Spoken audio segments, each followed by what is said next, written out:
está se falando muito por aí sobre a ideologia de gênero. Essa ideologia afirma que ninguém nasce homem ou mulher. Ela diz que você é livre para escolher o que quiser. Como é que é? Isso mesmo. Ela quer confundir você, dizendo que meninos podem ser meninas e meninas podem ser meninos. Mas isso tá errado. Sim, muito errado. Pois com isso eles querem confundir também a nossa fé, dizendo que o nosso Deus pode errar. Querem trocar a verdade de Deus por uma mentira. Mas o nosso Deus nunca erra. Ele nunca erra.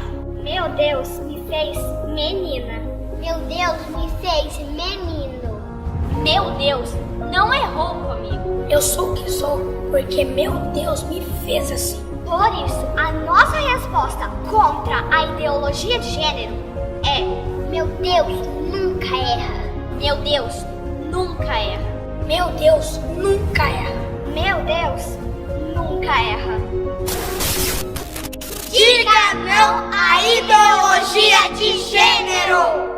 Porque o meu Deus nunca erra. O Senhor Deus colocou o homem no jardim do Éden para cuidar dele e cultivá-lo. E o Senhor Deus ordenou ao homem: coma livremente de qualquer árvore do jardim, mas não coma da árvore do conhecimento do bem e do mal, porque no dia em que dela comer, certamente morrerá. Então o Senhor Deus declarou: não é bom que o homem esteja só. Farei para ele alguém que o auxilie e lhe corresponda. Depois que formou da terra todos os animais do campo e todas as aves do céu, o Senhor Deus os trouxe ao homem para ver como este lhes chamaria, e o nome que o homem desse a cada ser vivo, esse seria o seu nome. Assim o homem deu nomes a todos os rebanhos domésticos e às aves do céu e a todos os animais selvagens. Todavia, não se encontrou para o homem alguém que o auxiliasse e lhe correspondesse. Então o Senhor Deus fez o homem cair em profundo sono, e enquanto este dormia, tirou-lhe uma das costelas, fechando o lugar com carne. Com a costela que havia tirado do homem, o Senhor Deus fez uma mulher, e a levou até ele.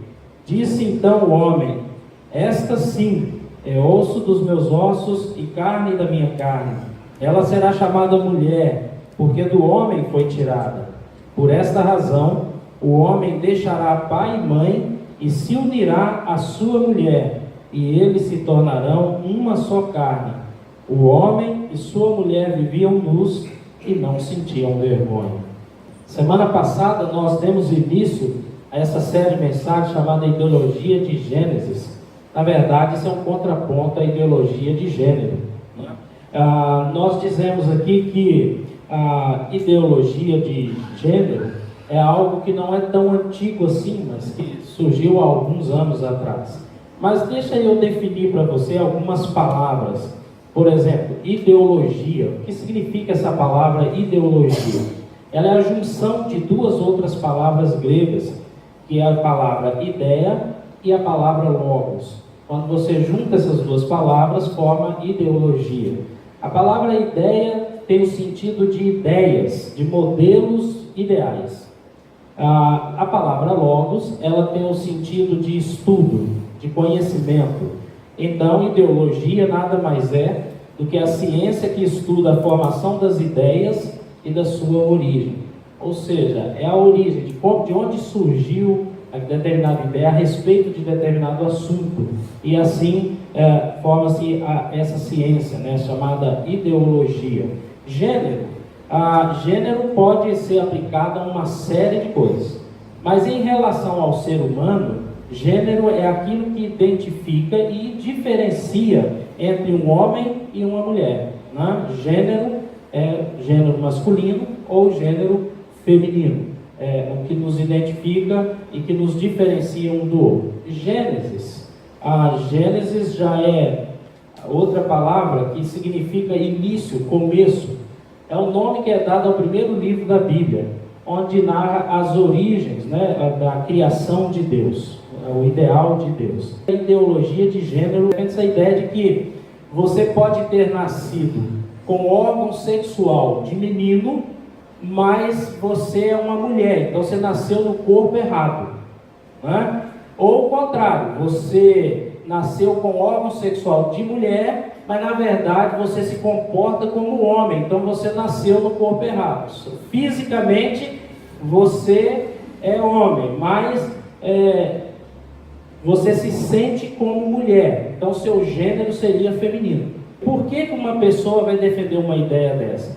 Porque de alguma maneira ele acredita que é possível encontrar o propósito na vida, a razão para viver, através dessa ideologia. No fundo, todos nós queremos ser felizes. E essas pessoas buscam a felicidade. Só que elas acreditam que a felicidade para elas só é possível a partir de viver de uma forma diferente do que a gente acredita, né? Então, mas no fundo a busca pela felicidade é igual para todo mundo. Por que eu sou cristão? Por que eu creio na palavra de Deus? Porque é aqui que eu encontrei a base da minha felicidade. Essa busca, de propósito para a vida, de razão para viver, de felicidade, eu encontro na palavra de Deus, né? Agora, tem pessoas que elas não pensam assim, elas buscam essa razão, propósito de vida e felicidade, elas buscam em qualquer outras coisas, né? E a qualquer custo, e isso se torna um problema. Por quê? Porque Deus nos criou para nos relacionar com Ele. E a partir do momento em que eu abro mão de me relacionar com Deus e tento buscar felicidade de outra maneira, simplesmente eu vou me frustrar. E cada vez mais que eu busco de diversas outras maneiras, mais eu me frustro, mais vazio eu me torno. Por quê? Porque Deus fez você exatamente para se relacionar com Ele. Longe dele, não adianta fazer nada ou possuir coisa alguma. A felicidade não depende das coisas que temos, das ideologias que nós defendemos, mas depende de Deus, depende de relacionamento com Ele. Sem isso, é impossível o ser humano ser feliz. E Deus nos criou para a felicidade em todas as áreas, não é em uma ou outra área, é em todas as áreas da nossa vida. Uma coisa que às vezes assusta as pessoas é pensar que Deus é contra o sexo, que o sexo é pecado, não é? E a gente é ensinado às vezes desde criança a pensar assim, mas é um erro muito grande, querido. Deixa eu dizer um negócio aqui para você. Alguns acreditam até que o pecado de Adão e Eva foram fazer sexo. Quanta ignorância! O sexo foi criado antes do pecado. Antes de existir o pecado, Deus já havia feito sexo, tá? Então o sexo, ele é criado por Deus e ele foi criado com alguns objetivos. Deus quer que a gente também seja feliz nessa área, né? Na área sexual. E eu coloquei aqui que Deus tem dois propósitos com relação ao sexo. O primeiro é a procriação. Quando ele cria Adão e Eva, ele une os dois, ele diz exatamente isso. Deus os abençoou e lhes disse, leia comigo, sejam férteis e... Ou seja, através do sexo, foi o meio que Deus criou para que as gerações pudessem acontecer, que pudessem se multiplicar. Sexo é bênção, é para multiplicação, ele tem esse papel. Mas não tem só esse propósito, tem outro propósito também, o propósito do prazer conjugal. Tem pessoas e até igrejas que defendem a ideia que esse negócio de ter prazer sexual, e isso não é de Deus. Isso é errado. O sexo é para ter prazer sexual, sim. Olha um texto que eu tirei aqui de Provérbios, que fala a respeito dessa relação sexual entre homem e mulher. Leia comigo. Beba das águas da sua cisterna, das águas que brotam do seu próprio poço. O seu poço é o seu cônjuge. Ele está dizendo assim, seja fiel a ele, beba a água do seu poço, do seu cônjuge. Não tenha relações com outro ou com outra. Tenha prazer com aquele com quem você casou. Então, essa questão do sexo, que é para procriação e para o prazer conjugal, isso tudo Deus fez e dentro do plano perfeito de Deus, isso é para ser praticado dentro daquilo que nós chamamos de casamento. Alguns já pensam, falou em casamento, arrepia, né? Deus me bate na madeira 3 vezes, né? Porque esse negócio de casamento, eu não quero nem saber disso. Às vezes as pessoas têm uma postura errada em relação ao casamento devido a uma série de fatores. E eu já até disse aqui, às vezes ela não tem um exemplo de alguém que casou e é feliz no casamento, então ela não consegue imaginar que é possível casar e ser feliz dentro do casamento, por falta de referência, né? Isso às vezes acontece. Alguns têm uma visão irresponsável. Visão irresponsável é aquela pessoa que, porque não está bem em casa com o pai e a mãe, que está brigado, aí ele arruma um namorado e quer casar logo para se livrar do pai e da mãe. Aí ele casa por motivos errados. Ele é irresponsável, porque ele está achando que eu tenho que casar. E quando você está namorando com alguém, essa pessoa começa a falar mal dos pais, abre o olho. Abre o olho, porque quando casar vai falar mal de você. Entendeu? Uma coisa, outra coisa, meu amigo. Então, a pessoa que não sabe se relacionar com os próprios pais, como é que ela vai saber estar casada? Porque é muito mais complicado do que viver com pai e mãe. Tem pessoas que casam porque também querem apenas viver um conto de fada. Tem gente que casa assim. Ele casa pensando assim, vai ser tudo lindo. Casa para ver. Você vai ver só o que é tudo lindo, né? Então, mas tem gente que é irresponsável, ele pensa assim, não, eu vou sair de casa, eu vou casar com fulano e todos os meus problemas serão resolvidos. E aí você casou, pai e mãe choraram, não de tristeza, vibrando, me livrei, lá se foi, que bênção, nossa, Deus enviou um libertador, né? Lá se casou, olha que bênção, me livrei dessa ideia. Então, às vezes ele está achando que o pai está chorando de tristeza. Eu, quando faço casamento de mãe e pai chorando, eu fico desconfiado, assim, essa lágrima aí é de quê? Né? É de crocodilo? Porque está aquela lágrima esquisita, isso daí, né? Mas é aquela alegria, graças a Deus, lá se foi. Então, entenda, meu querido, casamento não é um mar de rosas. Essa é uma visão irresponsável. Segundo aqui a psicóloga Regina Politi, ela chega a dizer que nós estamos numa geração de pessoas que elas casam atrás de intimidade conjugal, sexo, mas elas não querem abrir mão da liberdade solteira. Isso é um problema, é gente irresponsável. Porque você casou, você abriu mão de ser solteiro, grave isso na sua mente. Você casou, naquele dia você deixou de ser solteiro. Quando solteiro, você brigava com o sujeito e falava que ele vai embora, some, que eu não quero te ver nunca mais. Ele pegava a bicicletinha dele, acelerava lá no último e saía queimando pneu e ia embora para a casa dele. Mas aí depois você casou. Aí ele te fez raiva. A encrenca vai dormir no mesmo quarto que você, pior, na mesma cama. Aí você olha para ele e fala assim, vai embora, some. Ele olha para você e fala assim, filho, pega a conta de luz. Adivinha o nome de quem que está? Eu moro aqui, né? Aí agora, você não está querendo conversar, mas não tem essa. Me lembro que quando solteiro, eu odiava conversar quando ficava nervoso. Aí eu casei.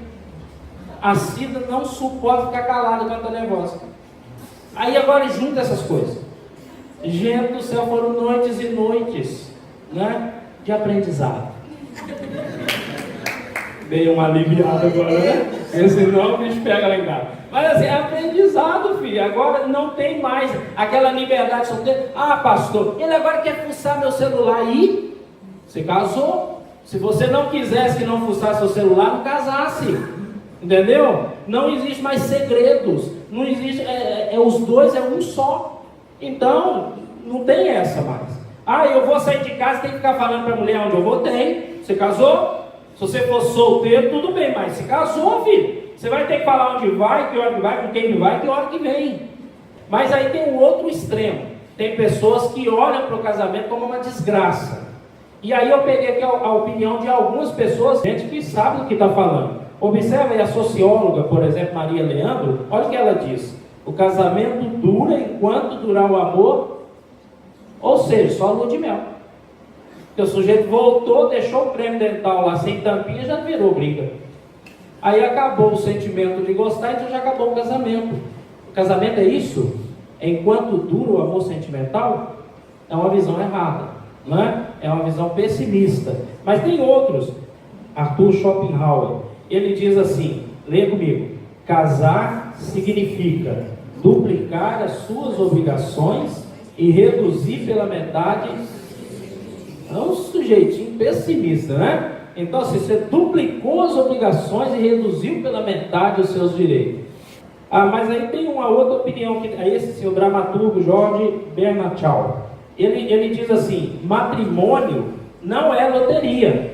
Na loteria, algumas vezes se ganha. Aí tem aqui que eu peguei na internet, de internautas. Eles dizem assim: casamento é bom, o problema é que dura. Você percebe que quem pensa desse jeito é alguém que não sabe o que é o casamento pensado e planejado por Deus. Ele não sabe o que é aquele casamento planejado por Deus. Ele não tem conhecimento disso. Ou quem pensa, quem é otimista demais, ou quem é pessimista demais, não tem a visão real do que Deus planejou. E é por isso que eu quero apresentar aqui a visão realista. É a visão de Deus sobre o casamento. Né? A visão de Deus sobre o casamento é quando ele cria o homem. O capítulo 2 de Gênesis deixa isso muito claro, e Deus então coloca ele no jardim e diz para ele assim: Adão, vai colocar o nome nos bichos. E Adão começa a catalogar lá os bichos, tudo direitinho, e aí ao catalogar ele percebe assim: engraçado, rapaz, o boi tem a vaca, né? A galinha tem o galo, e eu estou sobrando nesse negócio aqui, né? E aí, meu Senhor, eu preciso de uma companheira. E aí Deus diz: realmente não é bom que o homem esteja só. Adão não conseguiu achar uma companheira para ele entre os animais. Então Deus fez com que ele dormisse e tirasse uma costela dele e fizesse uma mulher. Quando Adão acorda da cirurgia, e a recuperação foi rápida, né? Deus é que fez, então ele manja das coisas. Então, quando ele acorda da cirurgia, que ele olha para Eva, ele toma um susto bom, um espantolim. A gente às vezes lê ali e fala assim: essa sim é osso dos meus ossos e carne da minha carne. A gente fala com uma tristeza tão grande que parece que foi um presente grego, né? Mas não, filho, eu imagino diferente. O Adão olha para Eva e fala: uau, essa sim é osso dos meus ossos, carne da minha carne. E partiu para o abraço, filho. Casou logo, já não quis nem namorar, aliança de compromisso, nada disso, não. Já partiu para o abraço, casou logo. Não, tem que casar, vai que o outro, não tinha outro. E o cara está com essa pressa toda, né? Então, ele casa. Ou seja, Deus fez a Eva, entrega a Adão, e a partir daquele momento, aquele trabalho de catalogar os bichos lá, até hoje, tem muito bicho aí que está faltando nome, né? Então assim, não deu mais tempo. E aí entrou na vida do Adão, e ele não teve mais tempo para catalogar nada, porque o negócio dele era outra coisa, e aí ficou aí para nós dar nome para os bichos que tem aí sem nome. Tá? Então, ou seja, a visão de Deus é que homem e mulher realmente é algo que se completa, que se atrai, que é bom. Deus fez assim, é para ser assim. O apóstolo Paulo é que traz um conselho para aqueles que são solteiros, né? Porque o apóstolo Paulo, ele diz que se você é solteiro, é melhor que você não case. Por que ele fala isso? Porque a vida de casado, ela propõe alguns desafios muito grandes mesmo. Mas aí ele diz assim: mas se todavia você não consegue ficar solteiro, você sente necessidade de ter uma costela, uma cara metade com você, então é melhor que você case. Por que isso?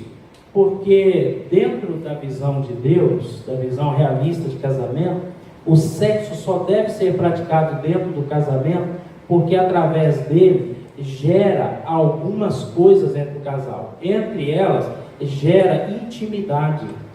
A intimidade que você tem com a esposa é uma intimidade que você não terá com mais ninguém. É diante da esposa que você se desnuda, que você é quem você é. Entendeu? É uma intimidade, um conhecimento e uma cumplicidade imensa. E esse é um ministério que você, no dia do casamento, recebeu em relação ao seu cônjuge. E é só ele que você deve exercer, só com ele que você deve exercer esse ministério. Deus deseja que a sua vida seja assim. Assim. Cumplicidade e confiança é algo que se desenvolve na maior intensidade na vida conjugal. Fora disso não deve ser assim. É o que a palavra de Deus diz. Sexo não é um brinquedo. E sexo não é igual a dar um abraço. Abraço você pode dar em muitas pessoas. Depende do abraço. Tem um abraço que é específico só para sua esposa, só para seu marido. Tá? Tem palavras que você deve usar só com ele. Esposo, ela, sua esposa. Então, eu casei, eu posso conversar com todas as moças. Não é bem assim não. O tratamento agora mudou. A maneira de tratar as moças e as outras mulheres, os outros homens, mudou completamente. Você agora está em aliança com alguém. Então existem alguns tratamentos, algumas conversas que é específica do casal. Casamento é bênção, se você olhar para a palavra de Deus e se orientar por ela. O plano de Deus para a sua vida é perfeito. Olha o texto. Quem encontra uma esposa, encontrou algo excelente. E aí diz, recebeu uma bênção do Senhor. Isso é maravilhoso. Tá? Então assim, mas é olhar para o casamento com bons olhos. Haverá momentos difíceis? Sim. Mas a vida é assim. O sofrimento faz parte da vida. Não tem como você ter tudo ao mesmo tempo. Não é possível ter só prazer sem ter decepção. Não é possível. Isso mais em lugar algum. E no relacionamento, você vê isso bem aos olhos. Quer entrar no casamento? Entra sabendo que você terá motivos de muita alegria. E vai ter dias que você vai ficar pensando, para que eu entrei nessa canoa furada? Vai haver esses dias também. Mas a gente tem que entender que os problemas, quando surgem, eles surgem para serem solucionados, resolvidos. Companheirismo, cumplicidade, compromisso é algo que vai nos marcar para a vida inteira. Eu não estou com alguém só porque ela me satisfaz fisicamente, mas porque ela é uma pessoa que está comigo para onde quer que eu vá. Que você possa ser muito feliz na sua vida conjugal. Não precisa ir atrás de prazeres sexuais com diversas pessoas, animais, masturbação, pornografia, não precisa nada disso. Deus não planejou nada disso para você. Deus planejou para você coisa boa, pura, limpa, abençoadora. Vai pelo plano dele, sempre funciona. Ele nunca decepciona. Quero orar pela sua vida.